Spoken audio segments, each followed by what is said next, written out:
What's up, everybody? Welcome.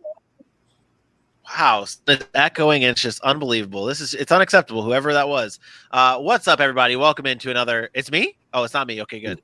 I heard the echo, but what's up, everybody? Welcome into another episode of the Sac City Podcast. I'm your host, the one and only Vinny Milani, joined as always by your boy, the reigning, defending, undisputed, somewhat heavyweight valedictorian of the show, AJ Johnson. Below him, we have my best friend in the whole entire world, Aaron, the Mukesiah Mukes. And below me, we have the smoothest voice in sports casting, Dylan Dixie Kearns. What's up, everybody? It's a beautiful May 30th. Yeah, it was brought up earlier on in the pre-show, and it just popped in the head. It was. It's a beautiful May 30th evening here in the city. Episode 35 is about to be underway. We are breaking down the NFC South and their schedules and 2022 outlook. It's the Falcons, it's the Bucks, it's the Saints, it's the Panthers. It's all that and so much more on another episode of the Sac City Podcast. Dylan, how goes it, buddy? Wow. Thank you, sir. Going to me first. I feel special. Yeah, it's going, man. Final month of school. I'm excited. Rishi Barron's class. Everyone at Full Sail looks forward to that one. And, it's where you show if you got it or not. I think I got it. So excited to go through that final month and get to graduation. So I'm excited. I'm still a student here, but only for another month. This is why I go to Dylan sometimes and I don't go to Dylan sometimes, because it's like you just don't know what answer you're gonna get. But it's like normally like it starts off as like a cookie cutter answer of like I'm doing good, guys. I'm here. I'm still in school. I've got some classes going on, but I'm here. And then he kind of goes like off the rails a little bit and has a good time, but like he's still that like Dylan. You know what I mean? Yeah, I think we know what you mean. Dylan good, being Dylan. Good. I'm glad. I'm glad. So we're going to get into the NFC South and their schedules in just a few moments, but we have a top story that kind of occurred last week, but we want to talk about it today. Colin Kaepernick last week worked out for the Las Vegas Raiders, hasn't played since 2016. He had a workout back in 2017 with the Seahawks, but now he's back. He's getting buzzing again. They said he looked good. Lots of positive takeaways from the workout with the Raiders. Aaron, what are your thoughts on him working out? And really, disregard that question. I want to get into something much deeper here with this. We've talked about Kaepernick before many of times, where it's like, oh, it's a distraction. If he had a good workout and he shows the potential of being a good backup quarterback, should the Raiders sign him because of all the distractions there? Does him being a good, solid back quarterback outweigh the distractions that he brings to this team? In a way, yes. Look, I don't have a problem with Colin Kaepernick getting an opportunity to play football. And I think that's what the big conversation has been about. It's the blackballing of him not being allowed an opportunity to play the game of football. The biggest thing I have a problem with is, okay, he has a good workout, but where's that energy going to be when we talk about a player that hasn't played the position in 6 years? Because I remember a conversation last year who somebody didn't play football for a while, and I came on here and defended them and say, okay, if he deserves an opportunity, give him one. And the entire NFL media, all the NFL analysts were outraged because he wasn't successful the first time around in Tim Tebow. And again, this goes to a conversation that's bigger than just Colin Kaepernick. This man hasn't played football for 6 years. So if he can come out and have a good workout and a team wants to give him an opportunity, I'm all for that. But I don't want those same individuals that last year were crying about this guy hasn't played in 6 years. It's a different game. He doesn't deserve an opportunity. There's other guys that have been working harder to get that opportunity and then not have that same energy towards Colin Kaepernick because we're scared it's some social injustice movement or he was blackballed, so he deserves something more than somebody else. And I have a real issue with the quarterback position being the leader of a franchise and you not playing the game in 6 or 7 years. That's a long time. And let's not forget when he left, he was 1-10 his last year, 2-6 the year before that, and he wasn't very good. So again, we can look at the 12-4 season and say, hey, he took him to the Super Bowl. But outside of that, what's his record? His total record as a starting quarterback is 28-30. It's not special. He's never done anything special. So I have concerns with him playing after 6 years. Okay. I think when it comes to the Tebow thing, it was a little different this past time because he was switching positions. And I know that's what a lot of people had an issue with, the fact that there are kids who played tight end all their life trying to get to the league, and he's taking a spot, just switching a position, trying to get back to the league. Even still, I understand your point there. When it comes to the Kaepernick of it all, I honestly don't think the distractions are going to last long. If he gets signed, I think the first couple weeks you might have a conversation. But again, it's been 6 years. You'll get your answers out of him. I don't think Colin Kaepernick is the type of dude that you're asking every week, when is he going to start? Because I don't think anyone thinks he should be coming into the league to be a starting QB. Yeah, I don't think it's those type of distractions, though. I think that there's still people, not myself. I think there's still people, though, out there that have a problem with what Colin Kaepernick stands for. And I think that type of problem and distraction is going to linger throughout the season. Now, what I think, though, is like looking at like the backup quarterbacks on the Raiders roster right now, traded for Jarrett Stidham. They have Nick Mullins as well. So to me, I don't know if there's a good enough practice that Colin Kaepernick could have that would make me say, okay, I want to bring him in to be my second or third string quarterback. Because I do think that a Nick Mullins or Jarrett Stidham they're not phenomenal players by any means, but I do think I would rather have them as my backup quarterback than a Colin Kaepernick. and they fit that kind of play style too, those other two. Kaepernick's a different kind of a power arm sort of quarterback. I mean, we don't know what he is. We haven't seen him in a little while. But to your point a little bit earlier, talking about there's been a lot of bad PR around the Raiders, and maybe this is an attempt to get good PR by bringing him in for a workout or something. But I mean, there's so much going on with that organization. If I was them, I'd honestly step back on the back burner a little bit and try not to have anything around my franchise in any factor of anything. But I think it's good that he is getting a workout and a shot because he deserves one. And I mean, this is a chance for him to showcase if he still has it or not. And he by the workout, it sounds like he does. So obviously, if he's fine with taking a backup role, I know that was a thing in the past where he wants to start. Dude, you haven't played in a while, so we got to be all right with the backup role. And then if your number gets called, there you go. But it's good to see him back on the football field, and hopefully he gets a shot. I don't think that I hate these kind of situations because I hate workouts. Because we do this all the time. He's a big, strong, physical guy. He throws the ball pretty far. So he's accurate in a workout with no pads on and no defense and no cornerbacks. And like every quarterback that comes out of college, every year when we rate these guys, oh man, this quarterback had a great workout. This quarterback had a great workout. Guys, even the guys that go undrafted, man, he had a great workout. Like you can't tell whether he can still play football until he's signed. That's the problem. So somebody has to take that leap and say, okay, we're going to allow him to come in, put the pads on. Let's see him in practice every day and see if he's really got it. And then that team can say, you know what, you're going to make our roster or not make our roster. I think that needs to happen. All this come work out for my team. It does nothing because every workout is going to look the same. He's going to be big. He's going to be strong. He's going to be fast because he's in good shape. He's going to have a good arm because he has a good arm. But can he read a coverage? Can he put the ball where it needs to be when there's a defensive pass rush on him? Those things are things we questioned when he played football. Now, 6 years removed, how did he get better at that? Because he hasn't had the experience. That's my biggest question. Let me give you a different perspective or a different way of looking at this and a question towards you that I don't think has been asked really many of times before. You just brought up the fact that you're right. There is no way of determining whether Colin Kaepernick still has it or not because of just a simple workout, because everyone looks good in a workout. And if you don't look good in a workout, well, you really just do suck. What should Colin Kaepernick be doing right now to get him a shot? Do you think he should be trying to actually go into maybe like one of the semi-pro league, like maybe an arena football, maybe not arena football league, but like a league like the USFL or maybe the Canadian Football League, because he's not it's going to be hard to get that first contract. I thought about that. I don't think it would hurt. Like if you go to the USFL and play and say, hey, look what I did in the USFL, like that's just added proof that you can play the position.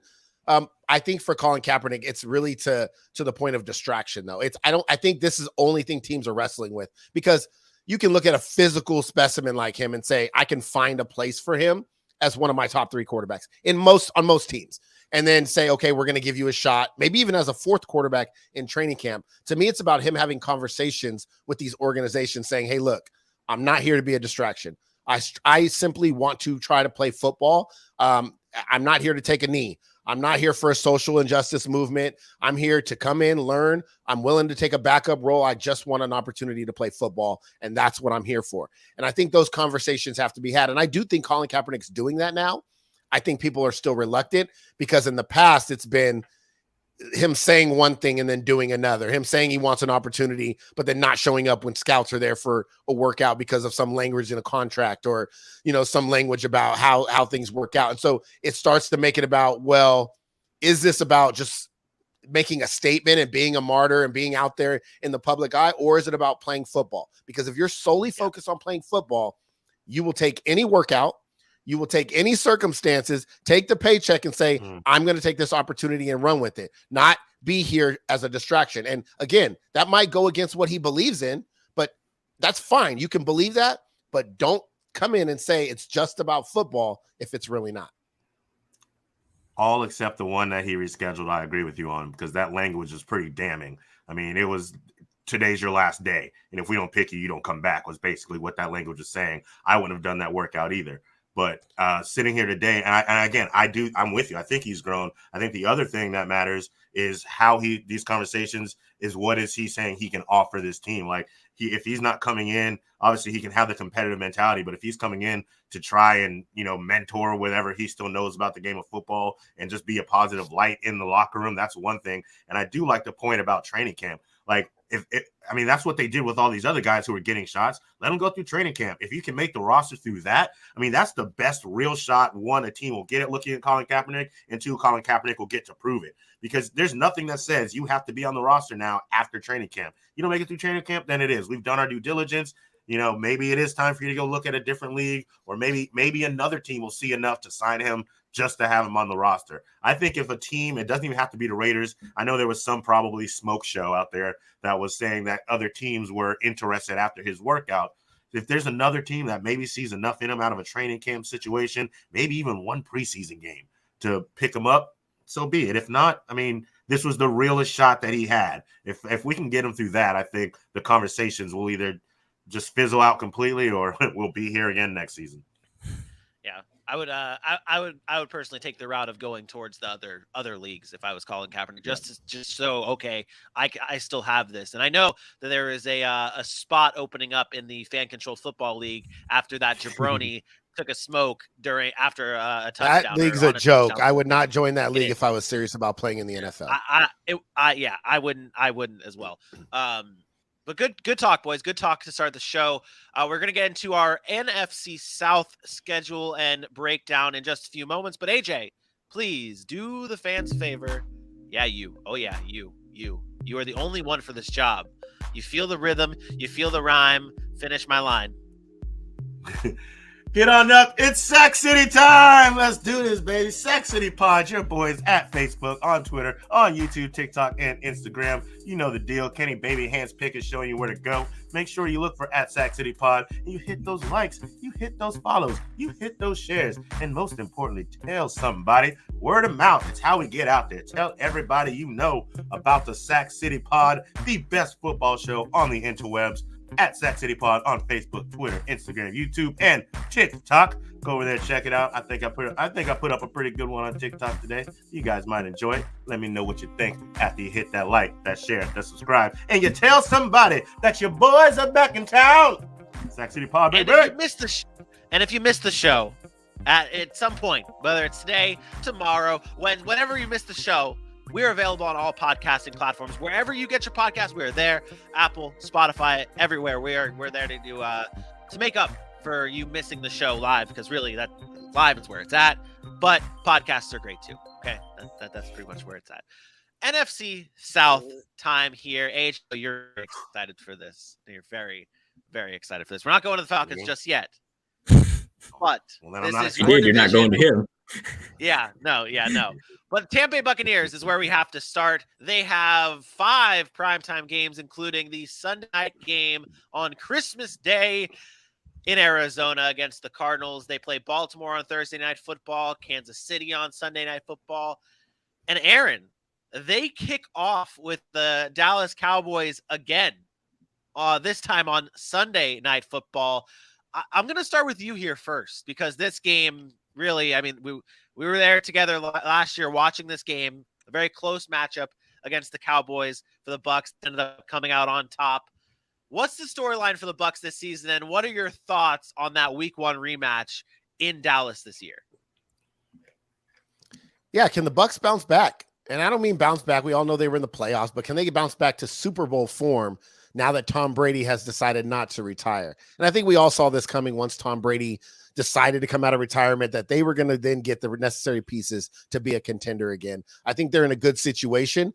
But last year they went through a lot of ups and downs. Their defense wasn't playing as well as they were Super Bowl year. They get a kick off the test right away again in Dallas. This time in Dallas, and Dallas is going to put up a fight. Dallas is the kind of team they usually play to the level of their competition. Means the good teams, they play tough and end up losing. The bad teams, they play tough and sometimes they end up winning. This is a game where Tampa Bay's got to go on the road. Brady's got to see if Gronk is going to be there. Are we going to see a Chris Godwin ready by the start of the season? It doesn't look like he's going to be ready. So a Russell Gage is going to have to come in and fill that role. Obviously, the Antonio Browns are gone. They've re-signed Leonard Fournette, but new pieces on the offensive line. So these are questions that Tampa Bay is still going to have. They're not coming back with the same 22 starters like they were when they began last year. And I think it's going to be important for them to get off to a good start, so there's not that kind of doubt creeping back into the locker room. Because remember, teams like the Rams, teams like potentially the Saints, who has had some success against them, they're not going to be afraid of the Bucs. Like we know they're the Bucs and we know they have Tom Brady, but I don't think those teams are afraid of the Tampa Bay Buccaneers. So I think it's important for Tampa to get off to a good start. Yeah, so I'm wondering how Todd Bowles is going to carry the torch.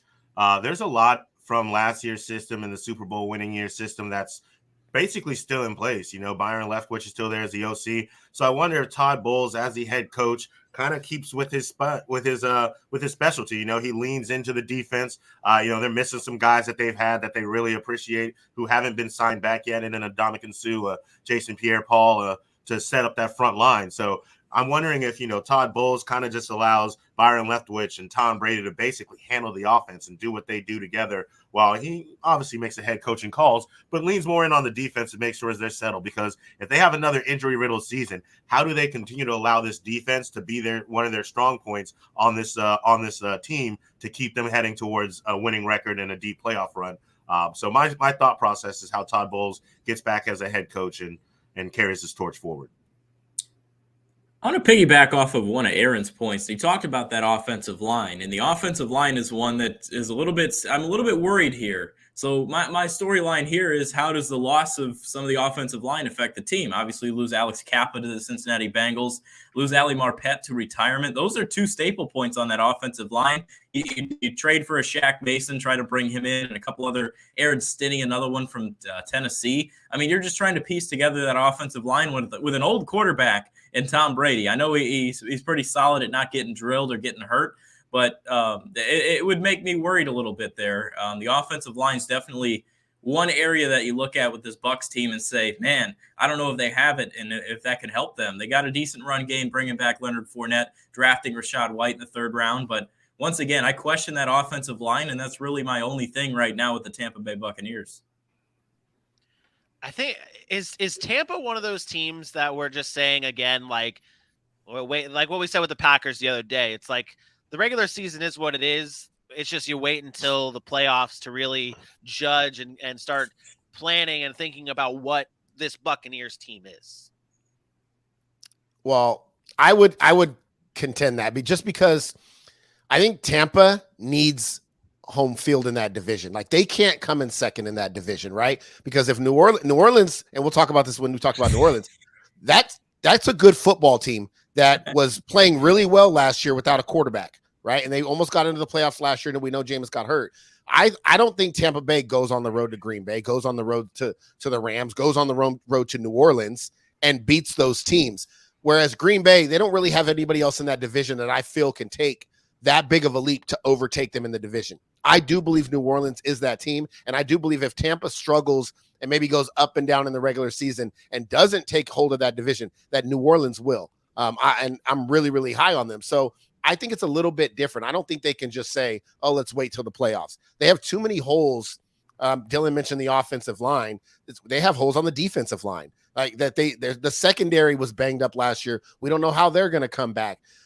The offensive line is about chemistry.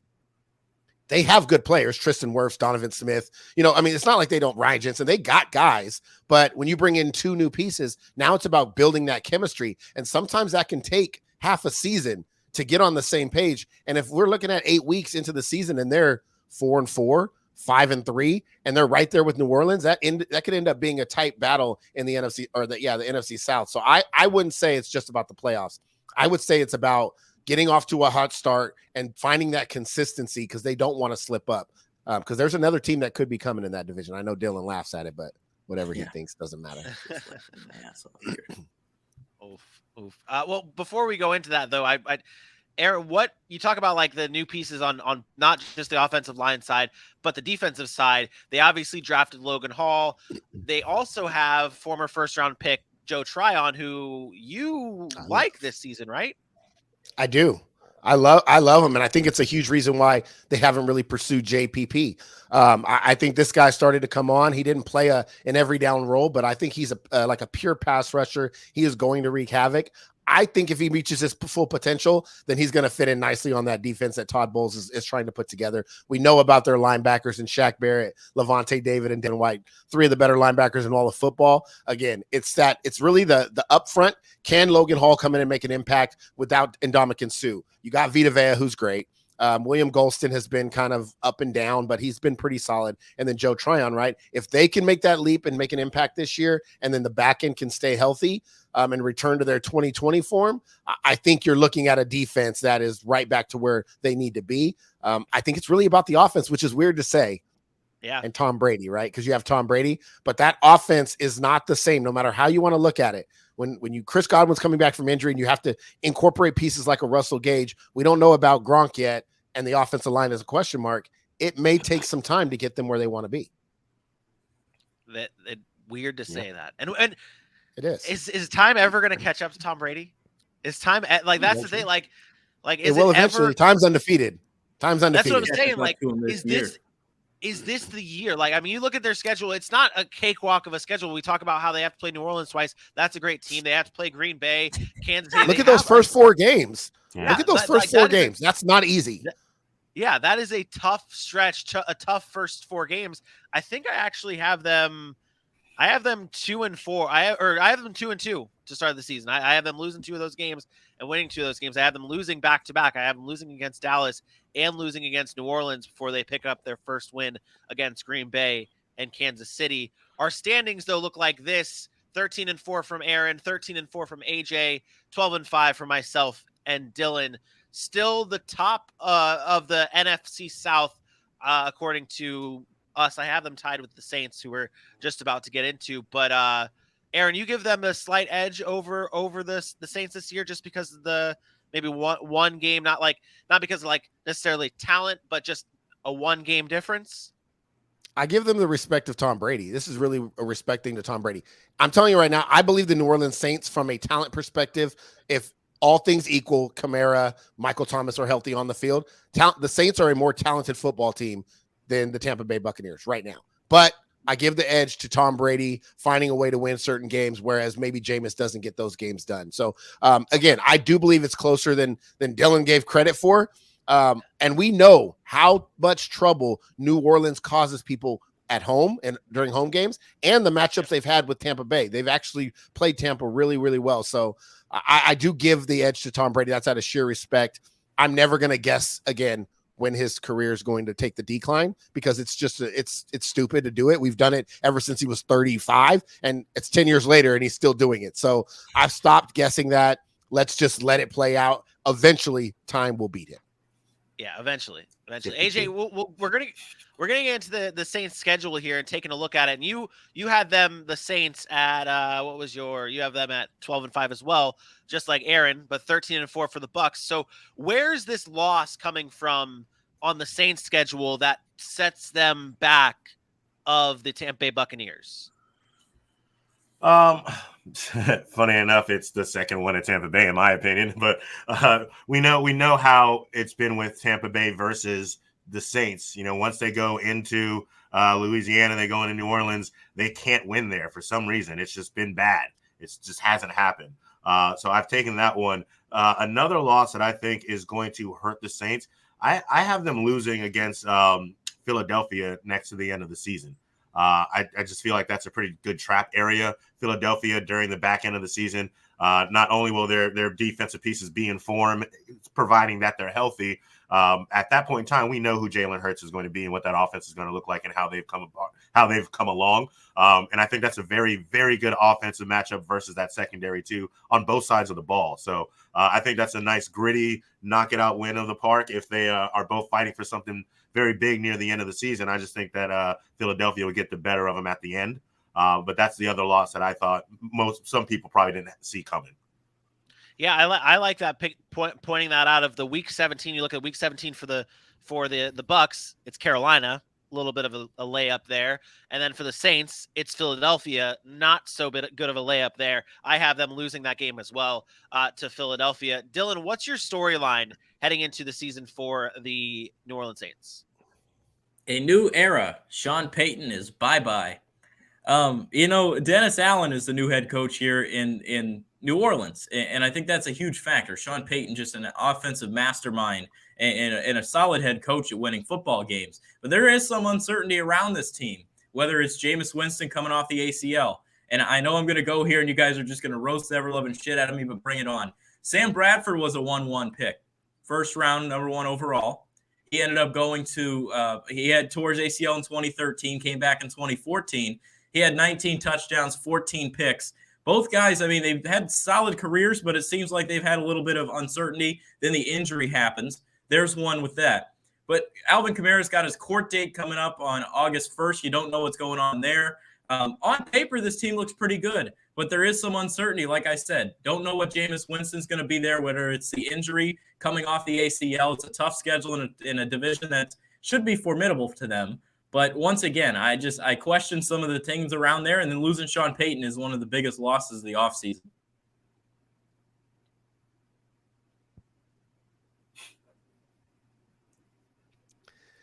Did you really just compare Sam Bradford to Jameis Winston? I did. What in what part of the world do they compare? Sam Bradford never threw for 4,000 yards. Jameis Winston did it 4 times. Jameis Winston led the league in passing yards. Sam Bradford's never done that.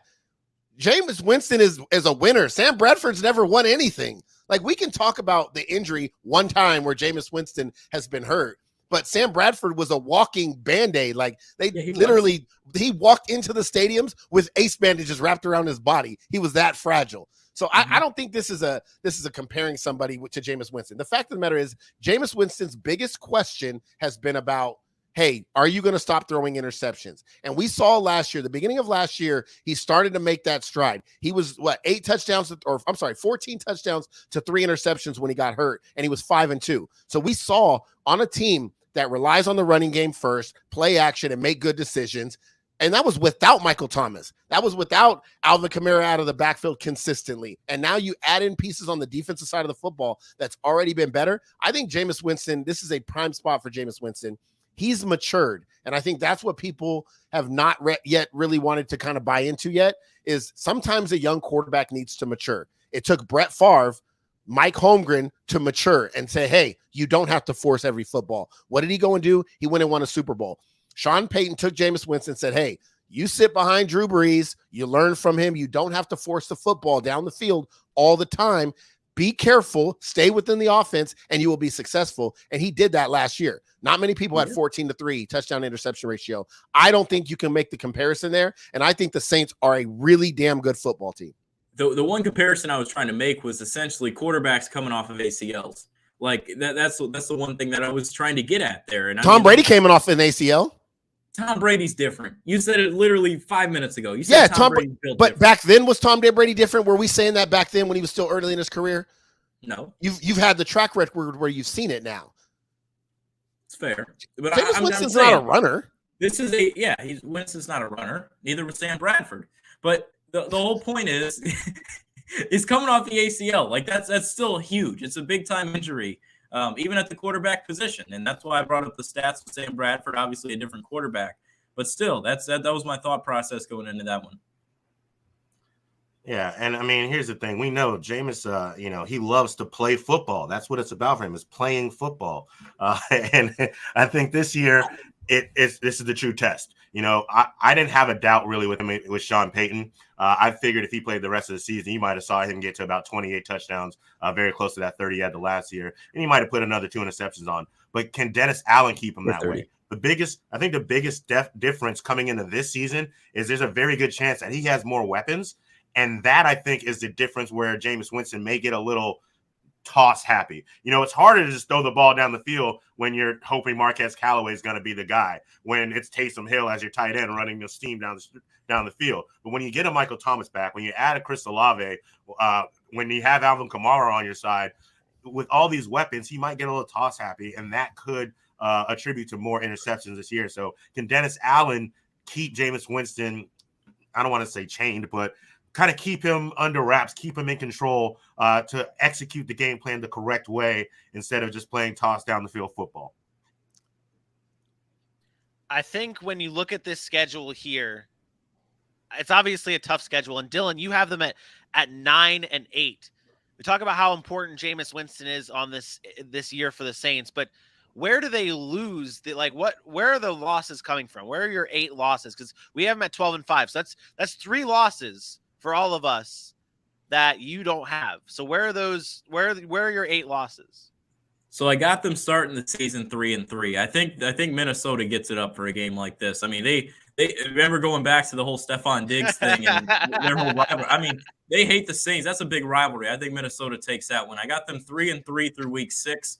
They end up going to 4-3, 5-3, 5-4. Head to Pittsburgh. I think that's another loss. 5-5.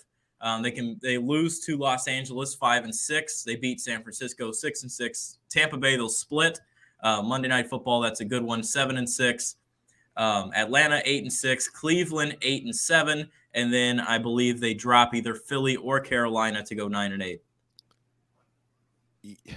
Look, I'm going to jump in here, Vinny, because I think we're downplaying, and I think we're downplaying how good New Orleans is at home. And I want you to bring the schedule back up because there's a pivotal point here people really didn't notice. Number one, their schedule is easier than Tampa Bay's. Tampa Bay got screwed. They're out of conference game. The isolated game is Kansas City. That's tough. Whereas, the Saints isn't. Look at their first half of that schedule, weeks 1 through 9. If we were to point out every tough game, Tampa Bay, Minnesota, Cincinnati, Las Vegas, and Baltimore, where are they all at? They're all in New Orleans. They have a favorable schedule the first 9 games, and they are going to win their home games.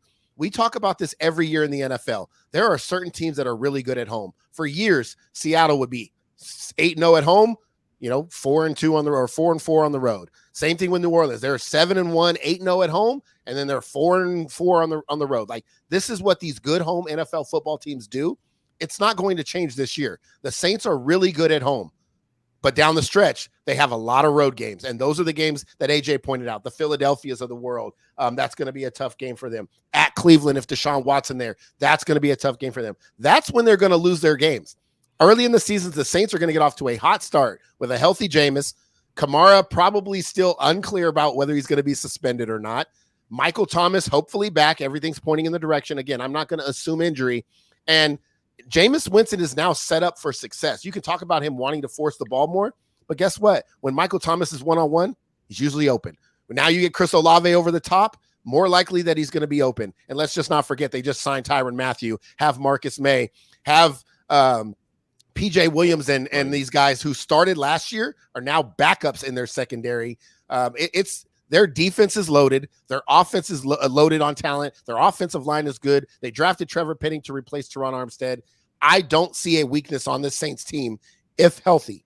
Again, it's all predicated on healthy. Excuse me. And one last point, and then you can bring us back to 4-box. This isn't about Jameis Winston needing to follow Dennis Allen.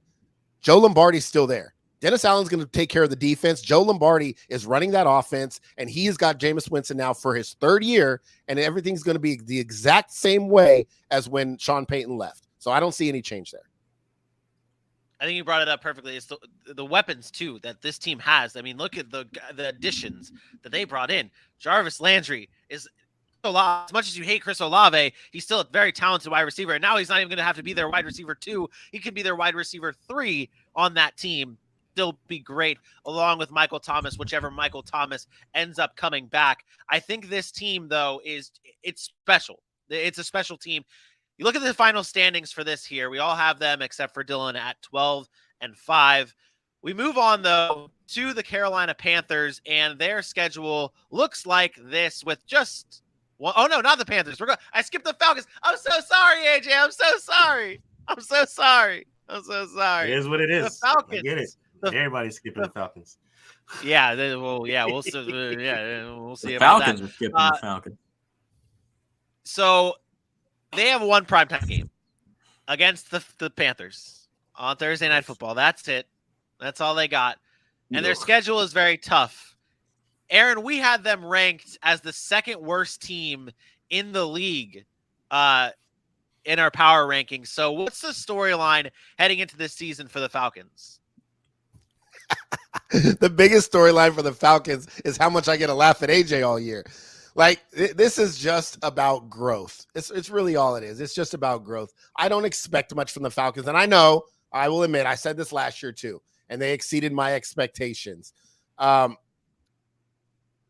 fact of the matter is they don't have very much talent. I mean, that's really what it boils down to. And then even at the quarterback position, we're hoping that a Marcus Mariota can come in and play decent football. And he's done it as a backup, but we have yet to see it consistently as a starter. They're just a void of talent. And I can't find wins on their schedule. Like, I tried to be nice, but I'm not picking them against New Orleans. I'm not picking them against the Rams, maybe Seattle. I'm not taking them against these 8-8, 9-7 football teams that, aren't great, but they have talent on their team, and maybe they are just a quarterback away. Those teams have talent everywhere. Atlanta lacks it at every position.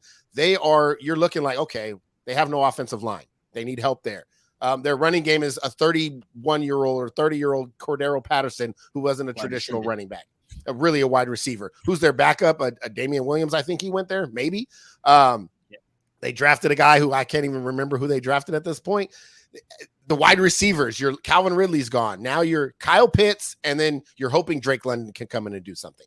Your offensive line, your defensive line is decent. Linebackers, they got about 300 of them. They're good. And then you got AJ Terrell in the back end, but where's everybody else? Does Casey Hayward get back to where he was at? There's just no talent. And in the NFL, you need talent. Yeah, they have a lot of they don't have a lot of talent, and they don't have a lot of talent at the quarterback position either. And that's where I'm going with Marcus Mariota. What does he have? What does Marcus Mariota have? I tell you, as a Jags fan in the AFC South for a long time, whenever I saw the Titans on the schedule, it's like, hey, we can't score, but whenever we're playing the Titans, we got a shot because neither can Marcus Mariota. I mean, I love facing that guy. I got more scared when Blaine Gabbert played for them. So Marcus Mariota was someone I did not fear. Now, he did go to Vegas and worked under Gruden for a little bit, then worked under B Mafia towards the end of that career, wherever that ended up. And then he ended up going to Atlanta. So this is his shot. He's under Arthur Smith. We'll see what he can do there. But I question what this guy has to offer. I mean, he's getting another shot to play the quarterback position. He's getting a chance to be that starter. And, I mean, that's really the way you want to go here is what he can bring. And I don't think he can bring hardly anything to that football team. He's going to have a shitty year, the worst quarterback in the league.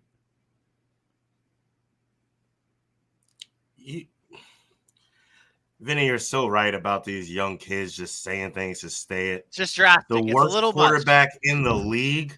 Just the worst quarterback in the league. Like, easily. Where does your basis come from Marcus Mariota being the worst quarterback in the league? He's throwing to nobody.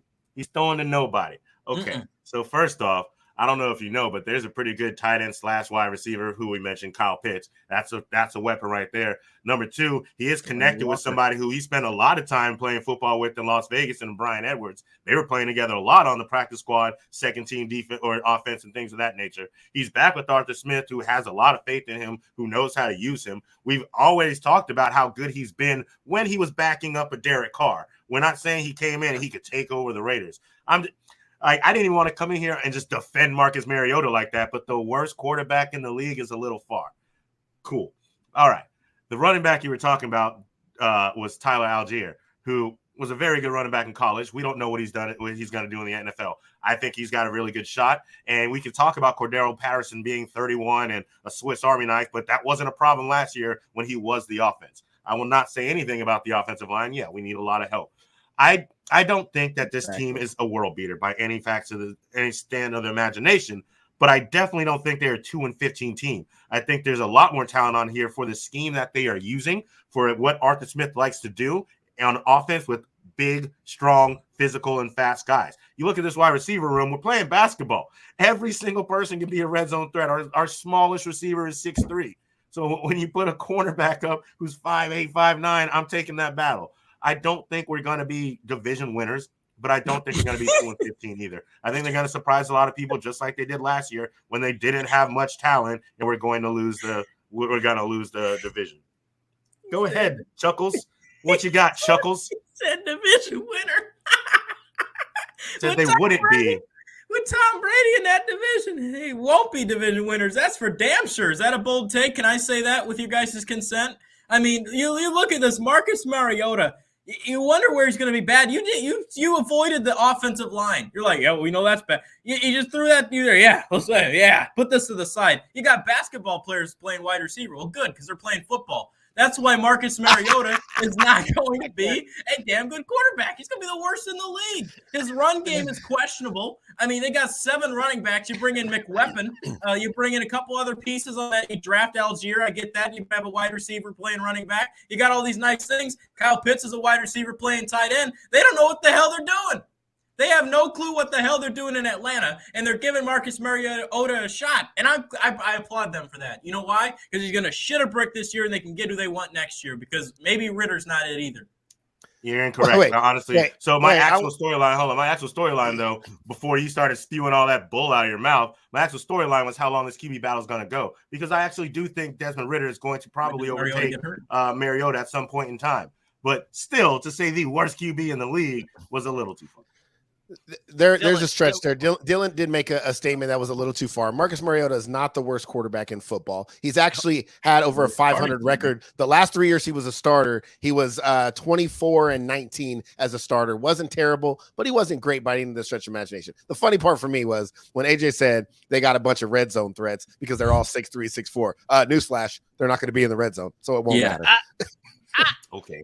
They'll get sacked on third down. That's cool. I'll sit back and just Dylan, real quick, Dylan, just to make Falcons fans mad, because you're gonna get the hate. You are going to get shat on in the YouTube comments by all 10 Atlanta Falcons fans.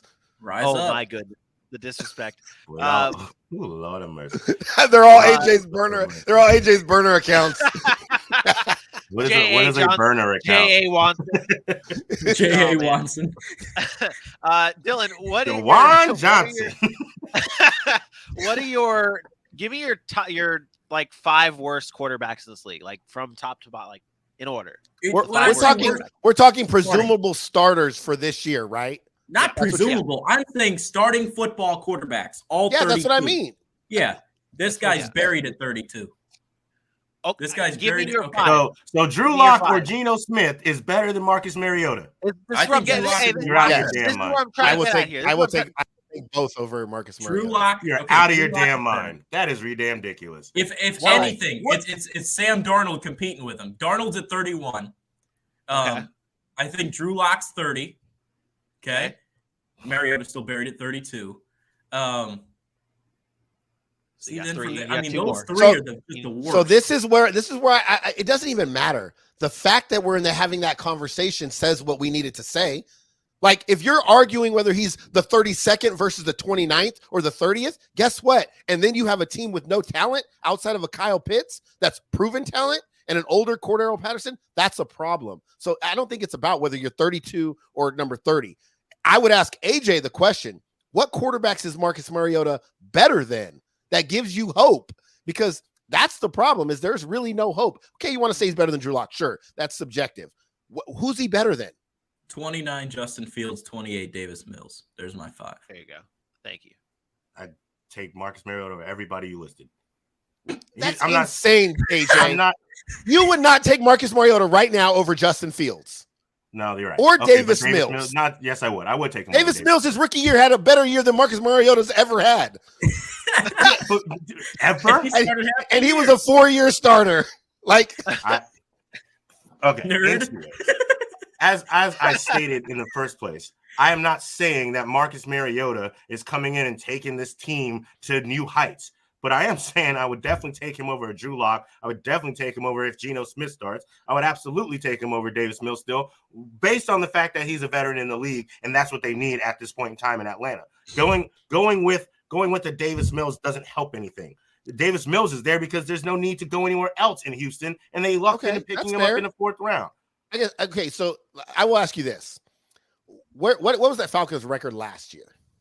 7-10, and they had Matt Ryan, who's a future Hall of Famer.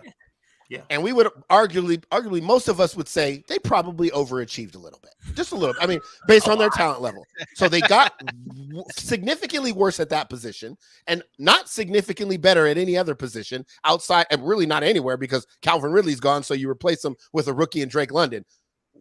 Where does this all of a sudden go from, oh, now they can still be a tough team and do what we need them to do? Like, they won 7 games with a Hall of Famer at quarterback. Now you bring in a quarterback that hasn't been a starter in a number of years and hasn't been very good when he was a starter. So why is it inconceivable that they win 2 or 3 games? I think this team is much more competitive than you guys are giving credit for. And I do think they have more talent than you're giving them credit for. They went out and got a decent amount of pieces, bro. What? Where's the wins? We all have Matt. Here, you guys can have the first laugh. You guys can have the first laugh, but I have them taking the week 1 against New Orleans. They're going to lose against New Orleans later in the season. It's a division game. Laugh all you want. Anytime you talk about it, they play these teams tough. So I have them beating Atlanta in week 1. I have them beating Seattle in week 3. I have them beating Carolina in week 8. I have them beating Chicago and Washington, and then they lose the rest of their games after that. All winnable games, all games that they're going to be competitive. But Steve, that's so I guess close. This is what I always tell you guys. You pick these games against teams that you feel are also bad, but look at those rosters and look at Atlanta's roster, and they aren't close. Like, it's not close. So when you pick them to beat those teams, what does Chicago have that's going to stop? What does Chicago have? What about Washington? Chicago. Well, wait, no, you're right. Chicago is the one win. I'll tell you, Chicago and Carolina are the 2 wins that I have on Atlanta's schedule. And just so we're clear, AJ, you did this. The Lions fans did the same thing. In the last 8-9 times that you guys have played the New Orleans Saints, you won twice. You won twice. Now in the 10, we'll win. And and let me tell you something else. Both of those times were actually on the road in New Orleans. So to say that, oh, well, we always get them, you don't always get them. I said we always play them tough. And we play them tough, and it's a divisional game that you can have for a split. You yourself even said, I agree. And I'm not saying that they can't beat New Orleans. What I'm saying is when we come on here and we say these things, we have to be clear that they are a bad football team. Picking them in any game is hard to do, no matter what. Seattle, Chicago, Atlanta, Carolina, anytime we pick those teams to win a game, it's a struggle because they're not good football teams. They don't have talent. So that's all we're saying by saying they're 2-15. It's saying, hey, this team is not a very good football team. If they go on to win 5 games, guess who they are? They're the Texans of last year. Congratulations. They're still a bad football team. I can't pick them 5 times. Did you pick the Texans to win 5 games last year? Yeah. Huh? Did you pick the Texans to win 5 games last year? I honestly probably did because of Matt Ryan and Calvin Ridley and my Falcons. No. The Texans. Oh, the Texans. no. No, not at all. I could see why you would do it with Atlanta last year because they did have Matt Ryan. Yeah. I'm saying it's hard to pick those teams for that many wins. Right. It's the same reason why I only had Detroit winning 3 or 4 games. And again, and lastly, I am not thinking this team is going to be fantastic. I'm not thinking that they are going to shock the world and win 10 games. I'll be very, very happy if somehow that does happen. Don't get me wrong. But I do think I am being very realistic in finding 5 wins for them. I think that's very realistic. So NFL franchise. Basically, he's saying he stretched all the way down in his pockets, pulling out the lint, trying to find each 5 wins, and he picked every game they could possibly win and gave them, which is fine. Let me ask you this question. Let me ask you this question real quick. That's on camera. Let me ask you this question real quick, because your storyline, in which we kind of brushed over because you had to really just defend yourself here, is more what the Falcons ended up being. You had, how long does this quarterback battle go on? So at what point of the season do you see Desmond Ridder coming in and starting? If he does at all. He will. Dylan, I don't know why you're laughing, Dylan. I really don't. I've followed I've followed this all-season story. I honestly didn't. All I heard was thumb. I'm not even. He said week 3 jammed thumb. You know it's true. I don't. I don't know where you're getting that from. I don't. Mariota's a tab. That's how tab. Answer the question. Answer the question here. I just want, because I want to know, because with your 5 wins, maybe Desmond Ridder comes in and sparks something, and they do pull off more upsets with Desmond Ridder. I don't understand the Desmond Ridder hate either. It's not that. It's so mind-boggling when you guys say things like that. And I know AJ's want to answer the question, but if any, when you say things like that, do you realize we just had Trevor Lawrence, Justin Fields, Mac Jones, Zach Wilson, somebody's echoing and it's getting on my nerves, come in last year as top picks, and they couldn't win any football games. And Desmond Ridder, the 3rd round Desmond Ridder, is going to come in with a team that has no talent. Somebody's echoing like crazy. Dylan, your mic isn't hooked up to your actual microphone. It's got to be Dylan. The team with no talent, team is going to come in with no talent and going to spark them. It's insane. It's insane. Desmond Ridder can be a good quarterback, and I'm not saying he can't. I'm saying to say he's going to come in and spark them and lead them to some wins, like it just doesn't make sense. A team like that. Here and there. I'm not saying. Well, he only had 5 wins. Davis Mills would do that either. He sparked them and gave them 4 wins. So that's where that's like you just said. But like you just said, we're talking about a bad football team. His spark doesn't mean 10 wins. That's my point. It's the 5. That's my point. If Marcus Mariota can come in and win against Seattle and win against Carolina, that's 2 wins. Then he could cut. Desmond Ridder comes in after they get smoked and shit pumped by Los Angeles, comes in on Thursday night, plays Desmond Ridder at Carolina, wins against Chicago. That's 2 more wins. That's 4 wins for AJ, and then upsets somebody. I actually have Atlanta beating Tampa right now at the end of the season, but looking at it now, I don't like it because towards the end of the season, I remember last year Atlanta played Tampa really hard at the end of the season. Obviously, with Matt Ryan, different team. I get it. Was that the close game that they ended up losing by 25? Yes, I'm just wondering. That game. Antonio Brown. That game. But what I'm saying is, I was just trying to get like a layout of maybe Desmond Ridder comes in and finds some win, because our job is also to talk to more than just the fans, the AJ fan, the fans of Atlanta, and what they want to probably hear about is Desmond Ridder. So I'm just trying to get an idea of where Desmond Ridder comes in. Spark. I don't think it's about a spark. Like if this is about when do you think Desmond Ridder supplants Marcus Mariota? Yes. It's just about Desmond Ridder at this point. And if you're a Falcons fan, when does that come into play? Throw the schedule up one more time. I'll tell you where I think Ridder goes in. It checks out. You mentioned Week 10 Carolina. I'd say wait a little bit longer. You get bent over by Los Angeles. Here you go to Carolina, right? Don't play him here. Give him all the time in the world to prepare for his first NFL start against Chicago, because you get that longer week after a Thursday night. That's where I think he could go in if it's not by injury. I think that's the spot too. You have to do it before. I didn't hate the Carolina role because you got to do it before that final stretch. because that final stretch is brutal. You're not starting him. If you haven't put him in by that week, I think it was like 13 or 14 game. Yeah. Honestly, I'm letting him sit the entire year and coming into next year if that's your guy, because that second half of that schedule is brutal at the bottom. Yeah. Yep. And I'm pretty sure Desmond Ridder is the guy. From everything I'm seeing and hearing, I've watched a couple different Terry Fontenot interviews on PFT. Like what he's been doing in training camp and the way he's already taken a hold of that team has been lauded on by everybody. Dylan, shake your damn head all you want, bro. You don't know. You're Dylan. He's saying he's the guy as far as he's the direction they're going in the future. Not saying that he's going to be some great quarterback. He's saying that's the direction they're going. They're going to give him the opportunity to be the next guy. The third round quarterback. I mean, we get the league is QB happy and everybody wants these QBs to go in the first round. And if they don't, they have to be trashed, but that's just not facts. Like a third round pick, we're talking about a second night draft pick in the top 3 rounds. That is very serious draft stock. Like you don't just pick that anyways and go hope for the best. Like they did their homework on him. And out of the quarterbacks that came in this year, he's got the most experience. He's got the best resume, in my opinion, as well. So that just went against your Davis Mills argument. 2-15, 5-12, 2-15, 3-14 is the Atlanta Falcons. We are moving on to the Carolina Panthers and their schedule. Obviously, the Thursday night football game we just talked about with the Atlanta Falcons in Week 10. Other than that, pretty tough schedule all around for the Carolina Panthers, who we don't know if it's going to be Sam Darnold. We don't know if it's going to be – who do they bring in? What was the Matt Corral? We don't know if it's going to be Matt Corral or Sam Darnold. We don't know how long – we don't know if maybe Baker Mayfield gets traded in here. AJ, I'm sure you're just dying to talk about some other team other than the Atlanta Falcons right now, because that was the 3-on-1, 2-on-1. I kind of just watched from a side beatdown of the Atlanta Falcons.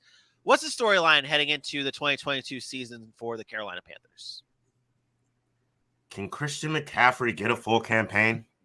Can he play at least 90% of the games? Because as we saw last season, despite what we thought Sam Darnold might come in and do, despite DJ Moore and Robbie Anderson being decent receivers last year, this team goes as CMC goes. And once he got hurt, they no longer had a plan because the run game was non-existent. And at that point, when every team knows that it's Sam Darnold having to throw the ball for his life, he sees ghosts. So if Christian McCaffrey, one, can't get a full season, what's their plan to keep this moving? And second, is Christian McCaffrey done in Carolina if he's injured again?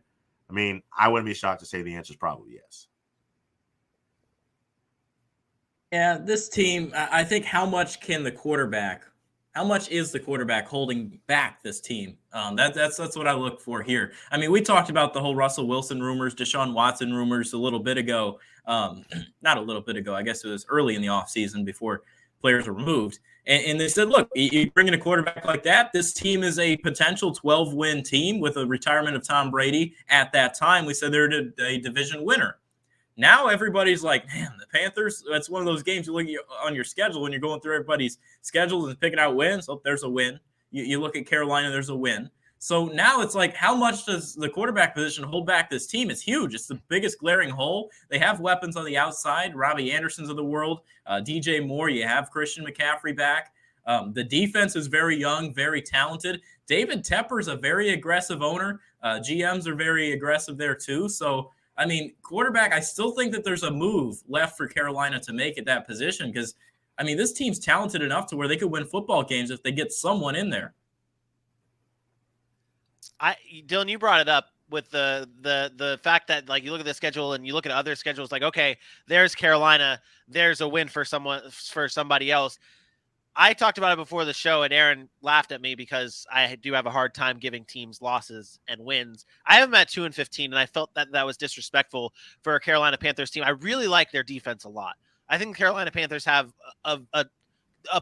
potentially a top 10 defense in the NFL with that pass rush. You get J.C. Horn, a healthy J.C. Horn back.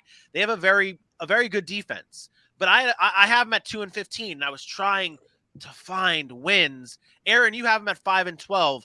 Where are your 5 wins coming from for the Carolina Panthers?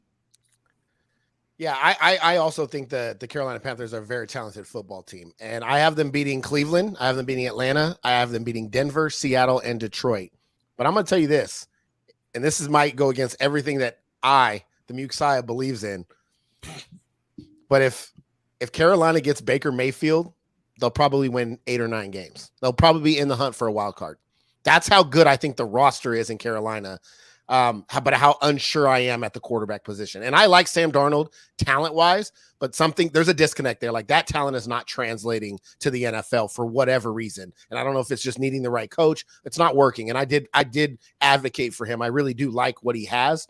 But I've seen Baker Mayfield at least be tough, at least can rely on a running game, can run some play action. And if he has weapons, he can make some plays. I think Baker Mayfield, again, not a Baker Mayfield guy. Everybody knows this. I think if Baker Mayfield is on Carolina, I think they can win 8 or 9 games. I truly believe that. Where are those be?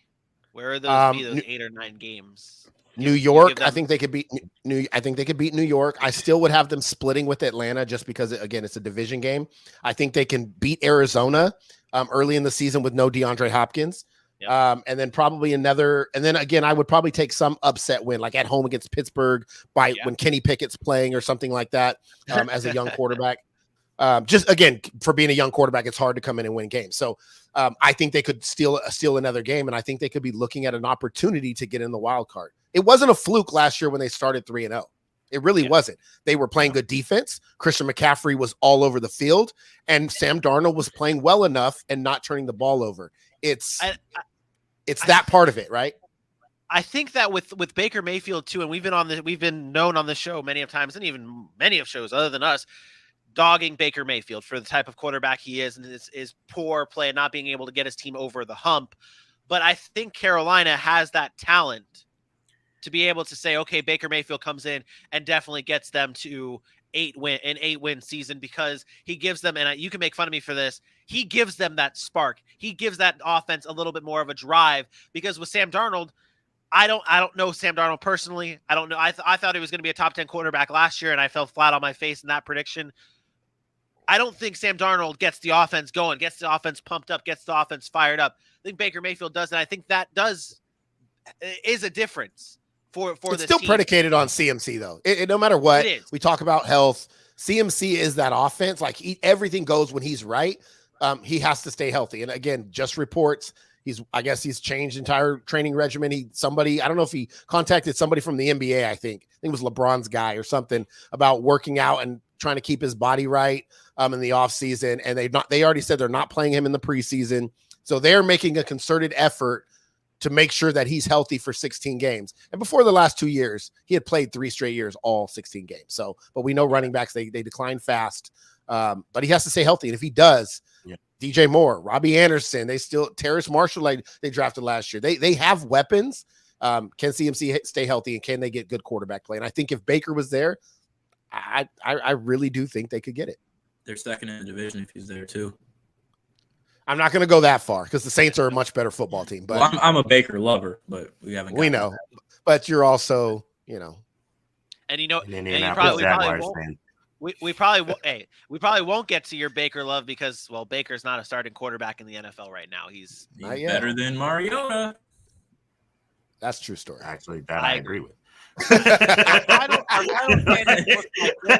had the Panthers at 5-12. AJ had the Panthers 5-12. Dylan 6-11, and me at 2-15. And I do feel disrespectful. I apologize for nothing though. Come at me, Panthers fans.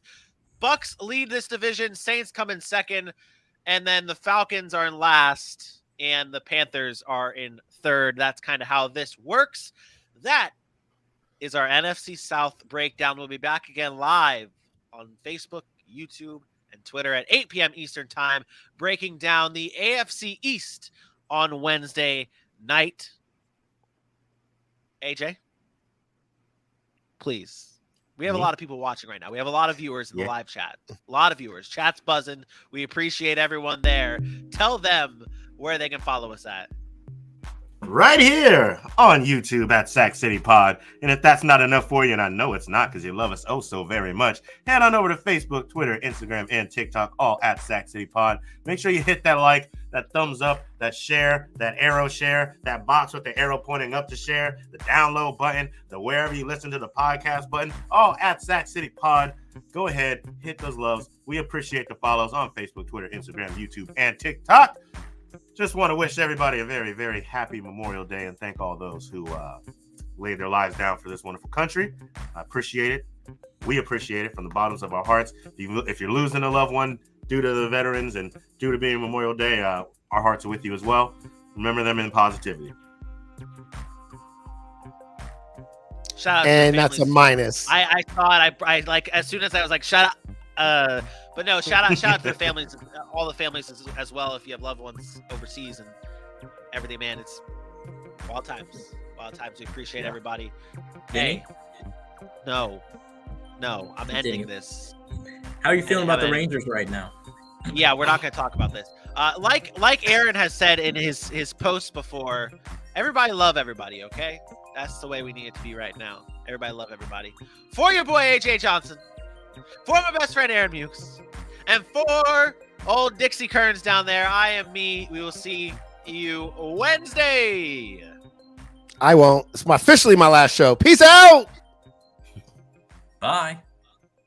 Enormous.